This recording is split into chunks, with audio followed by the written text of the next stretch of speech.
بسم اللہ الرحمن الرحیم۔ نئی ویڈیو کے ساتھ خوش آمدید۔ آج کی ویڈیو میں یہ ڈسکس کیا جائے گا کہ کامیابی کیسے حاصل کی جا سکتی ہے، یا ان شارٹ یہ کہہ لیجئے گا کہ وہ کون سی ایسی چیز ہے جس کے کرنے کے بعد ہم کامیابی حاصل کر سکتے ہیں۔ تو یاد رکھیے گا کہ 3 سے 4 ایسی کوالٹیز ہیں جو انسان میں اگر پیدا ہو جائیں تو انسان آسانی کے ساتھ ایک کامیاب انسان بن جاتا ہے۔ وہ 4 چیزیں کیا ہیں، ایک ایک کر کے آپ کے ساتھ میں ڈسکس کرنے لگا ہوں۔ پہلی چیز ہے سیلف کانفیڈنس۔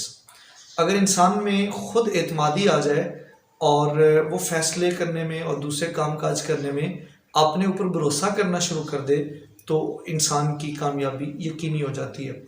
یاد رکھیے گا کہ جب انسان گو مگو کی کیفیت میں آتا ہے اور یہ سوچتا ہے کہ میں یہ کر سکتا ہوں یا میرے سے نہیں ہوگا، تو یہ اس کی 50% ناکامی ہوتی ہے، اور لوگوں کی نظر میں یہ ناکامی اس وقت عیاں ہوتی ہے جب وہ اندر کا خوف انسان کا کھل کر سامنے آتا ہے۔ تو کامیاب انسان ہونے کے لیے اس طرح کی صورتحال سے بچنا اشد ضروری ہوتا ہے۔ اور اگر ہم ان لوگوں کو دیکھیں کہ جو لوگ کسی بھی کام کرنے سے پہلے خود کو موٹیویٹ کرتے ہیں اور اپنے اندر یہ اعتماد اور بھروسہ پیدا کر لیتے ہیں کہ میں یہ کام کر سکتا ہوں، اگر دوسرے کر سکتے ہیں تو میں کیوں نہیں، اور پھر وہ صرف یہ نہیں سوچتے کہ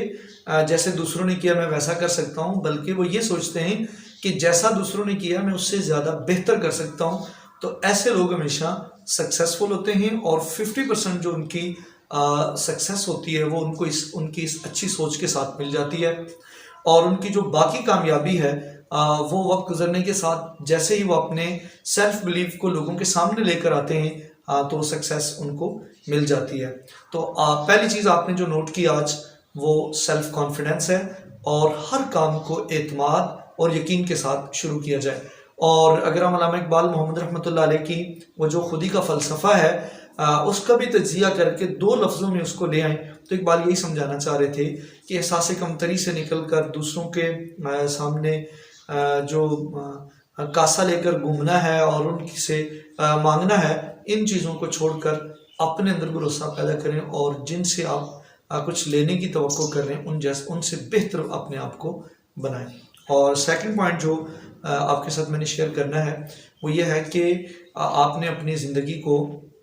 اس بات کو سمجھ لینا ہے کہ ہماری زندگی جو ہے وہ بہت زیادہ لمبی نہیں ہے۔ یہ 60-70 سال پلک جھپکنے میں گزرتے ہیں، لیکن 60-70 سالوں کے ٹارگٹ کو ہم نے کیسے مینج کرنا ہے یہ آپ کے لیے بہت امپورٹنٹ ہے۔ اس کو سب سے پہلے کبھی بھی 70 سال میں نہ دیکھیں، 10 یا 15 سالوں میں نہ دیکھیں، سب سے پہلے یہ دیکھیں کہ ہماری جو ساری زندگی وہ سالوں سے، سال مہینوں سے، مہینے ہفتوں سے، اور ہفتے جو ہیں وہ دنوں سے، اور دن گھنٹوں سے بنتے ہیں۔ تو ہم نے ایک ایک دن کی پلاننگ کے ساتھ اپنے لانگ ٹرم جو گولز ہیں ان کو بھی ڈے بائی ڈے پلاننگ کے ساتھ ہم نے ان کو اچیو کرنا ہے۔ عام طور پر ہماری زندگی میں ایک بڑا مسئلہ یہ ہے کہ جن لوگوں کی روٹین لائف بورنگ ہوتی ہے اور وہ بہت ساری صلاحیتوں کے باوجود کچھ نہیں کر پاتے اور ذہنی تناؤ کا شکار ہو جاتے ہیں، تو ان کے لیے ایک بہترین یہ میرا مشورہ ہے کہ ان کے فیصلے کسی دوسرے بندے نے آ کے نہیں کرنے، کسی دوسرے نے اس کو ریلیکس نہیں کرنا ان کو آ کے۔ اگر کسی دوسرے نے ان کو ریلیکس کرنا ہوتا تو وہ پہلے ہی ان کو اس ٹینشن میں نہ آنے دیتے۔ ہمیشہ انسان کو خود محنت کر کے اپنی پریشانیوں سے نکلنا پڑتا ہے۔ دوسرے لوگ آپ کے لیے پریشانیاں پیدا کرتے ہیں، نہ کہ ان کو ختم کرتے ہیں۔ اگر ایک آپ عام زندگی گزار رہے ہیں لیکن پریشانیوں کی وجہ سے وہ اتنی زیادہ آپ کے لیے ڈسٹرب ہو چکی ہے کہ اب آپ اس پرانی عام لائف میں واپس آنا چاہتے ہیں لیکن آپ آ نہیں پا رہے، تو یاد رکھیں کہ آپ فیصلہ کریں کہ آپ نے وہ کون سی غلطیاں کی ہیں جن کی وجہ سے آپ جو ہے اس پریشانی والی زندگی کی طرف آگے آہستہ آہستہ اگر آپ آئیڈینٹیفائی کر لیتے ہیں کہ کن لوگوں کے ساتھ رابطہ ہونے کی وجہ سے، کن لوگوں کو زیادہ وقت دینے کی وجہ سے،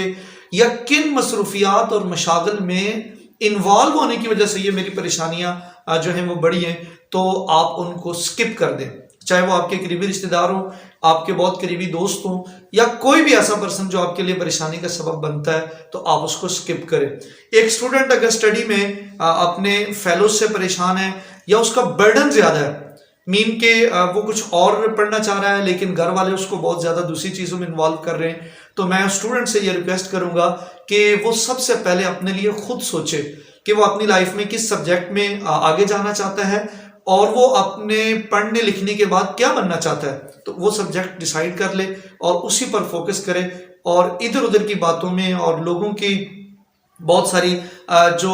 ایڈوائزز ہوتی ہیں ان میں آ کے اپنے آپ کو خراب نہ کرے، یہ ہمیشہ نقصان کا باعث بنتا ہے۔ اب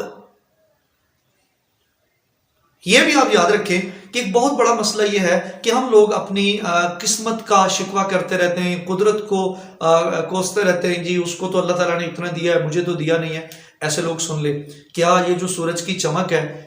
دوسرے لوگوں کو آپ سے کم ملتی ہے؟ کیا چاند کی چاندنی دوسروں کے لیے الگ اور آپ کے لیے اللہ تعالیٰ نے الگ پیدا کی ہے؟ کیا ستاروں کی چمک سے دوسرے مستفید ہوتے ہیں، آپ کو اس میں کوئی حصہ نہیں ہے؟ کیا جو موسموں میں اللہ تعالیٰ نے تبدیلیاں رکھی ہیں، جو اللہ تعالیٰ نے جو موسموں کے ذریعے سے انسانوں کے لیے فوائد، فصلیں اور دوسری چیزیں پیدا کی ہیں، وہ زمین دوسروں کے لیے الگ اور آپ کے لیے الگ پیدا کرتی ہے؟ نو، اللہ تعالیٰ نے تمام لوگوں کو